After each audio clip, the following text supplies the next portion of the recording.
Hola y bienvenidos a Mundo Judío Semanal en i24 News English. Soy Emily Francis. Cada semana nos enfocamos en historias, temas y personalidades de interés judío aquí en Israel y en la diáspora, la comunidad judía global.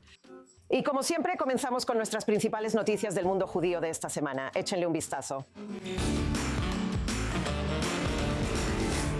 Mark Carney dijo que Canadá, cito, está fallando a los canadienses judíos y advirtió que el antisemitismo está aumentando drásticamente. Presentó un nuevo consejo asesor sobre asuntos religiosos encabezado por el ex senador Mark Gold para ayudar a combatir el odio antisemita. Más de 2/3 de los crímenes de odio motivados por religión en el país el año pasado estuvieron dirigidos a los canadienses judíos, quienes representan solo el 1% de la población. La policía está revisando un video que resurgió recientemente del año pasado, donde se muestra a la dama Helen Mirren siendo insultada en las calles de Londres. La ganadora del Oscar caminaba con su esposo cuando un hombre la llamó, cito, sionista malvada. Mirren no es judía, pero ha visitado Israel varias veces y ha interpretado a figuras judías, incluyendo a Golda Meir en la pantalla. El Senado de Berlín ha aprobado renombrar una parte de la carretera cerca del Reichstag como calle Yad Vashem. La medida está destinada a ser una declaración visible de recuerdo del Holocausto y de oposición al antisemitismo. Y esto sucede mientras Yad Vashem está por abrir su primer centro de educación sobre el Holocausto fuera de Israel, con sede en Alemania. Junio marca el mes del orgullo y muchas de las principales ciudades del mundo occidental se están preparando para sus desfiles anuales del orgullo. Sin embargo, en el desfile de Roma habrá una ausencia notable. El grupo judío LGBTQ, Keshet Italia, no estará ondeando su bandera con orgullo después de que los organizadores les exigieran firmar una declaración condenando el genocidio en Gaza, o de lo contrario se les prohibiría marchar. Obviamente se negaron a hacerlo. Ahora me acompaña Ariel Heller, la presidenta de Keshet Europe y miembro de la junta directiva de Keshet Italia. Primero que nada, muchísimas gracias por acompañarnos. Comienza contándonos cómo te enteraste de que se revocó la invitación y cuál fue tu reacción inicial ante esa decisión. De hecho, yo estaba en la reunión con los organizadores de Roma Pride. ¿Qué pasó? Me refiero a que la situación comenzó en 2025 cuando enfrentamos 30 ataques a nuestro carro alegórico durante el Roma Pride. 2025. La gente nos llamaba terroristas, asesinos, aunque no llevábamos ninguna bandera nacional con nosotros. Simplemente éramos judíos y queer. Hemos pedido repetidamente al organizador de Roma Pride que tome una postura y realmente nos permita participar en la coordinación, que es la asamblea de la organización LGBTQ+ local. Y durante la reunión del 25 de mayo en realidad nos dijeron que no éramos bienvenidos en esta coordinación, pero ni siquiera eso. También nos dijeron que a partir de este año no tendríamos acceso a un camión durante el desfile. Y sabes, tener un camión no solo significa visibilidad para una comunidad, sino también seguridad, porque después de lo que pasó el año pasado, te puedes imaginar que es imposible para nosotros participar de manera segura sin, ya sabes, la seguridad de tener esta plataforma. Y entonces yo estaba en la reunión con los organizadores. Así que fui uno de los primeros en recibir la información. De hecho, he trabajado para Roma Pride durante 2 años, así que fue un momento realmente difícil y también emotivo para mí. Y luego emitieron este comunicado 5 minutos después, y digamos que 10 minutos después de que terminó la reunión. Y estaban usando esta plataforma contra una organización tan pequeña como lo es Sketch Italia. Es molesto, es repugnante. Y que aquí en Europa en 2026 los judíos todavía no puedan participar. Ni siquiera quiero decir en una marcha del orgullo, pero como en general en un contexto social como estos eventos, ya sabes.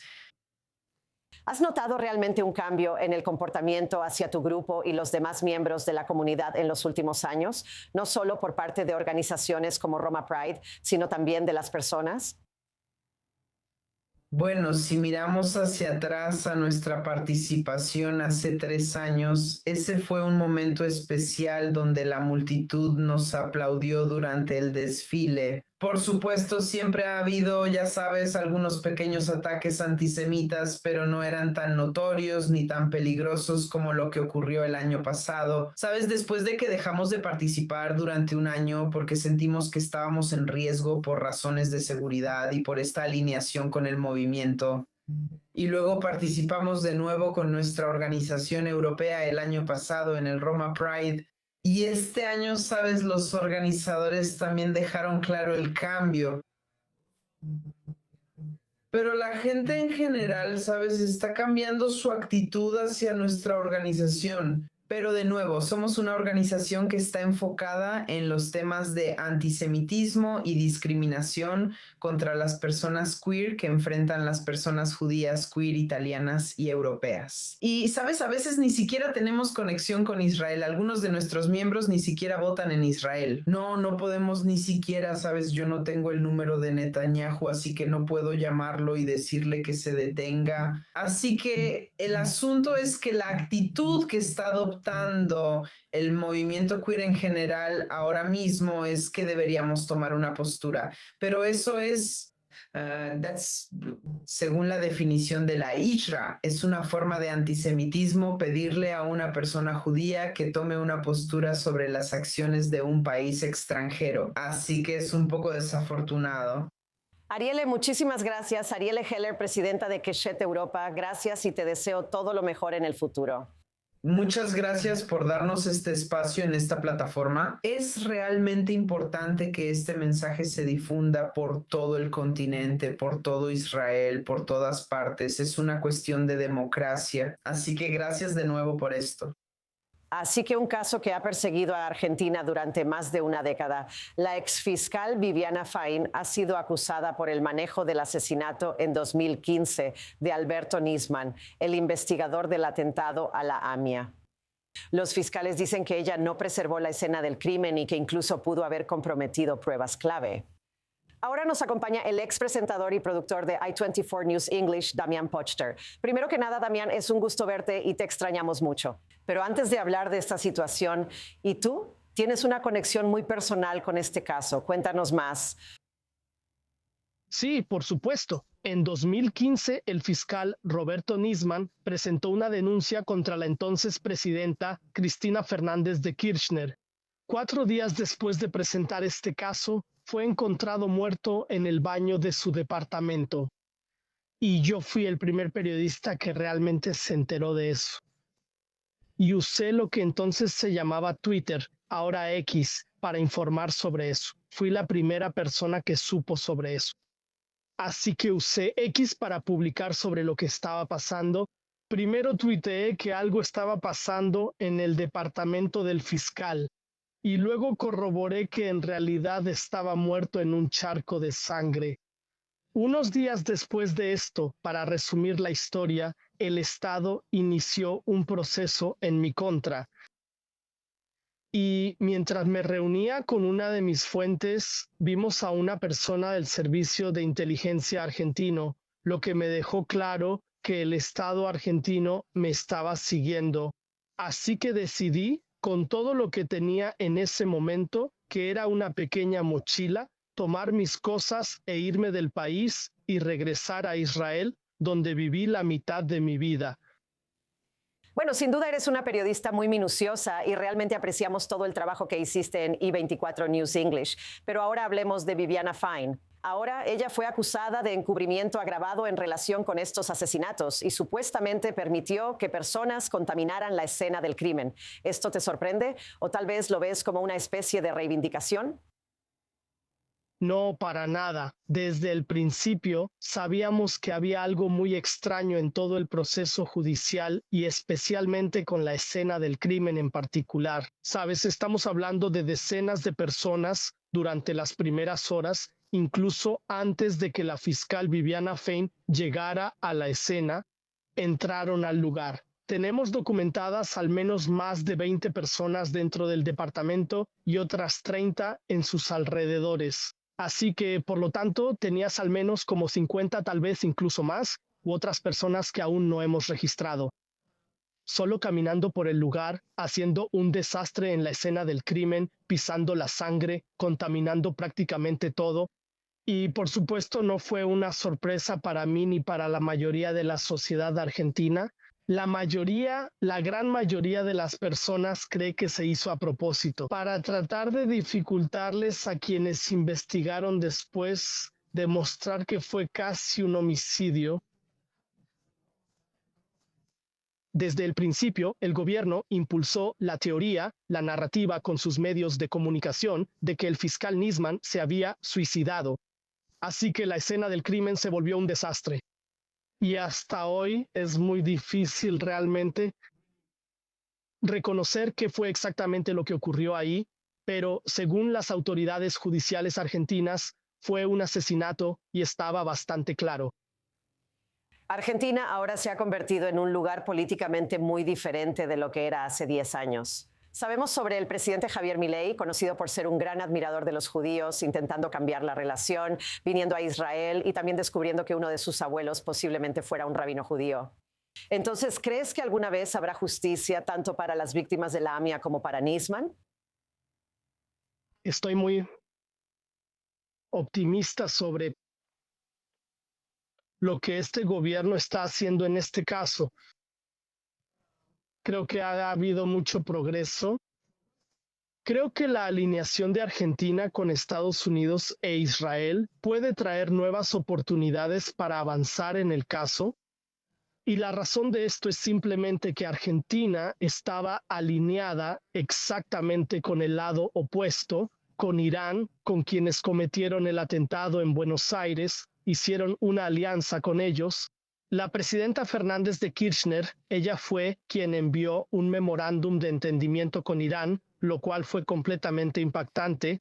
Y Alberto Nisman, por lo tanto, usó esto como prueba para destapar el encubrimiento que la administración de Fernández de Kirchner estaba haciendo a favor de los iraníes a cambio de favores iraníes. Por lo tanto, soy bastante optimista, pero también tengo malas experiencias a nivel personal, también con el sistema argentino. Por lo tanto, espero que salgan a la luz nuevas pruebas, tal vez en los próximos meses, no necesariamente del lado argentino, sino de agencias extranjeras o elementos extranjeros alineados con Argentina. Damián, muchísimas gracias. Es un gusto verte de nuevo. Cuídate mucho y ojalá nos veamos pronto en Israel. Sí, muchas gracias. Bueno, es un acto de borrar una vez más la historia judía. Hace 100 años, la población judía de Bielorrusia llegó a ser de hasta 1 millón y el 90% fue exterminado durante el Holocausto. Y la reciente esperanza y permiso para construir un monumento y ampliar un museo judío en memoria de las víctimas fue repentinamente destruida. Ahora nos acompaña Artur Lifshitz, el presidente de la Unión Religiosa Judía de Bielorrusia, para hablarnos más sobre el tema. Hola y gracias por acompañarnos. Hola, gracias por invitarme. Entonces, primero que nada, explica la historia de los judíos de Bielorrusia, lo que aportaron a la sociedad durante tantos siglos y, bueno, sabemos que sabes lo que terminó sucediendo después de eso. Bueno, la historia de los judíos en Bielorrusia, sabes que Bielorrusia estaba justo en medio de la zona de asentamiento y muchas ciudades y pueblos en Bielorrusia tenían una mayoría de población judía. Y los judíos han influido bastante en la historia de Bielorrusia y muchos de los padres fundadores de Israel provienen de Bielorrusia. Muchas personas famosas son de Bielorrusia. Así que Bielorrusia fue una comunidad judía muy intensa y desarrollada en su momento antes del Holocausto. Algunos de los pequeños pueblos judíos eran 95% judíos antes del Holocausto, pero desafortunadamente el Holocausto eliminó casi al 100% de la población judía. Así que ahora cuéntanos, estamos cerrando el círculo en los tiempos modernos, un trabajo de amor y esperanza, de hecho conmemorando a la comunidad judía el año pasado, aprobando una expansión del Museo Judío en Novogrudok. Entonces, ¿se sintió como una reivindicación y reconocimiento en ese momento? Explica ese sentimiento. Bueno, Novogrudok es un lugar bastante único en Bielorrusia. El de Novogrudok fue el escape más exitoso del gueto a través del túnel que los prisioneros del gueto de Novogrudok cavaron. Y más de 232 prisioneros del gueto escaparon por el túnel. No todos sobrevivieron, pero muchos sí, más de 100, y el túnel tenía 200 metros de largo. Hace más de un año, la comunidad judía y la Unión Religiosa Judía decidimos que hay un espacio para el Museo del Holocausto en Bielorrusia y decidimos ofrecer Novogrudok para que sea ese lugar, conociendo la historia, conociendo la increíble y única fuga. Y nosotros, junto con otra gran fundación benéfica llamada Paz, firmamos un acuerdo con el municipio de Novogrudok para construir, para abrir un museo del Holocausto. En realidad, no solo el Museo del Holocausto, sino el Museo del Holocausto y la Resistencia Judía en Novogrudok, basado en el museo ya existente de la Resistencia Judía en Novogrudok, que ha estado activo en la ciudad desde 2007, y en 2025 decidimos ampliar la exposición para realmente expandir la historia y poner a Novogrudok en el mapa como el Museo del Holocausto y la Resistencia Judía, y ya firmamos el acuerdo correspondiente. Realizamos un simposio internacional con expertos en el Holocausto de todo el mundo, de Estados Unidos, Reino Unido, Canadá, Israel, Rusia y Bielorrusia. Tuvimos personas como Martín Dean, Joanna Michlich y otros involucrados en el simposio, en la conferencia, y creamos el Consejo Asesor. Hemos firmado un memorando para los próximos 5 años para tener una hoja de ruta hacia la construcción de este museo. Y el municipio amablemente accedió a proporcionar los edificios ubicados en el antiguo gueto, los barracones donde vivían los prisioneros y los demás edificios de la zona. Y también estábamos buscando atraer inversionistas, donantes que apoyaran nuestro proyecto. Arthur, espera, Arthur, perdón por interrumpirte. Tenemos que continuar porque realmente se nos está acabando el tiempo. Pero quiero que nos expliques, ya sabes, de la manera más concisa posible. Sabemos que les movieron el piso sin previo aviso, lo que pasó, la subasta repentina y la venta de la ubicación del gueto judío a un comprador privado. ¿Qué pasó y qué tipo de acciones legales pueden tomar si es que hay alguna? Lo siento, perdón por emocionarme tanto. No, es muy emotivo, no tienes que disculparte, por supuesto, es muy interesante. Sí, porque sabes, nosotros somos la siguiente generación, somos los portadores de este legado y la historia. De hecho, los edificios en el sitio del antiguo gueto fueron vendidos a un particular. Nosotros como comunidad, como unidad religiosa judía, no sabíamos nada sobre esta venta. Fueron vendidos a una empresa y a un particular que ya tiene no un museo, sino más bien un parque temático no muy lejos de la capital. Un parque temático bastante bueno, ya sabes, que cuenta una historia de Bielorrusia a través de la experiencia del emir. Pero estábamos muy preocupados. Primero que nada, que los edificios reales y los edificios patrimoniales donde se encontraba el museo fueron vendidos a un particular, lo cual no nos da ninguna garantía para el futuro del museo.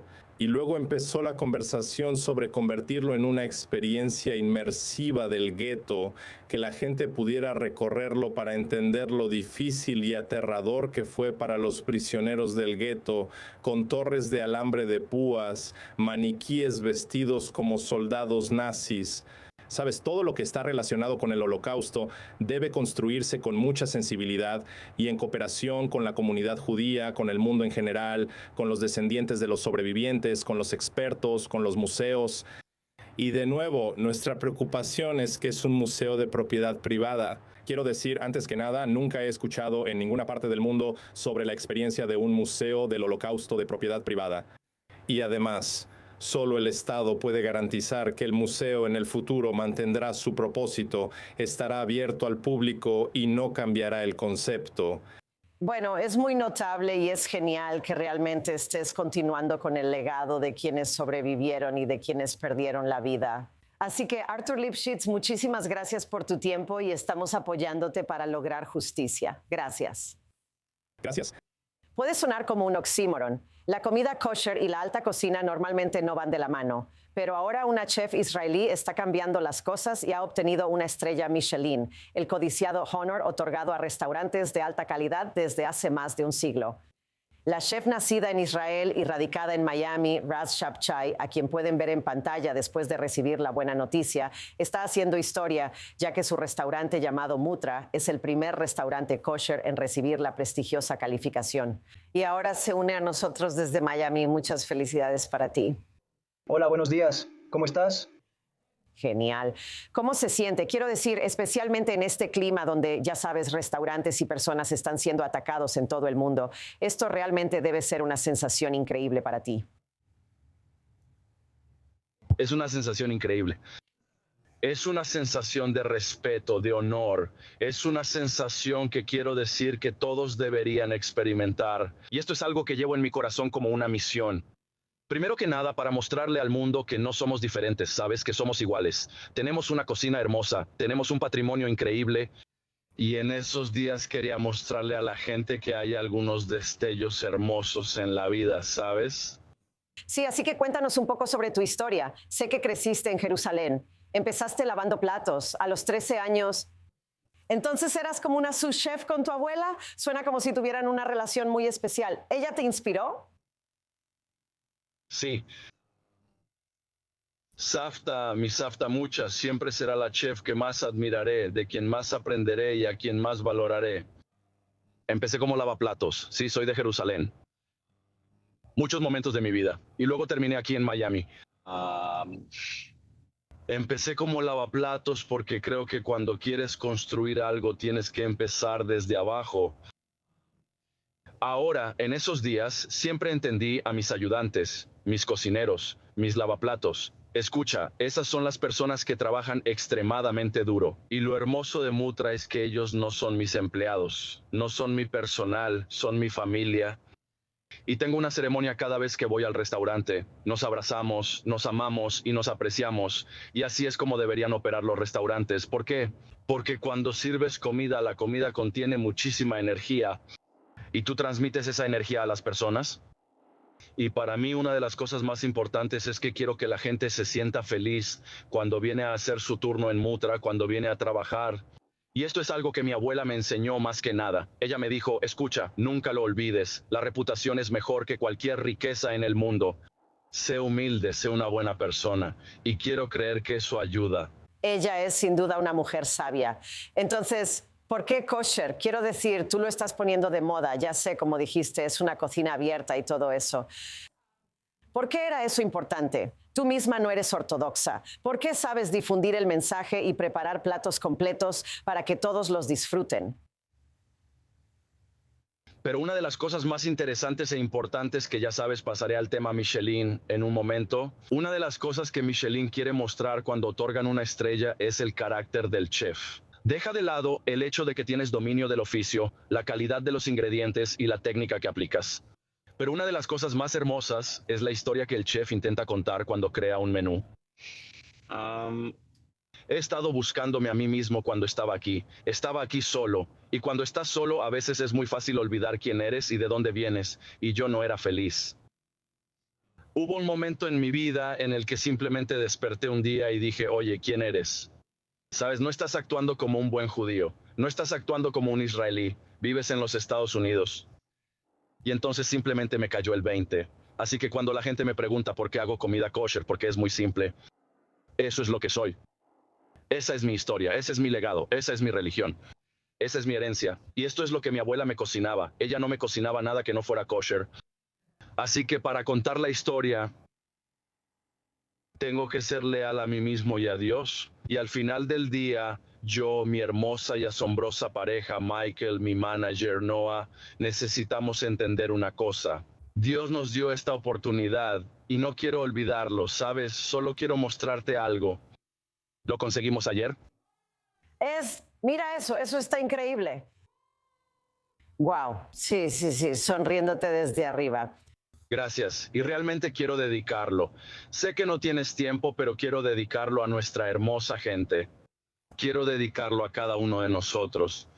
Y lo que más quería era dedicarlo a las personas que piensan que no son capaces porque la sociedad les dijo que no son tan buenos. No, sí eres bueno. Y sigue adelante, sigue empujando e ignora a esas personas que no creen en ti. Eso te llevará a esto. ¡Wow! Lo logré. Muy emotivo. Gracias de nuevo. Y gracias a todos por ver Jewish World Weekly. Tuvimos un programa muy completo para ustedes hoy. Que tengan un excelente resto de semana y nos vemos aquí la próxima semana.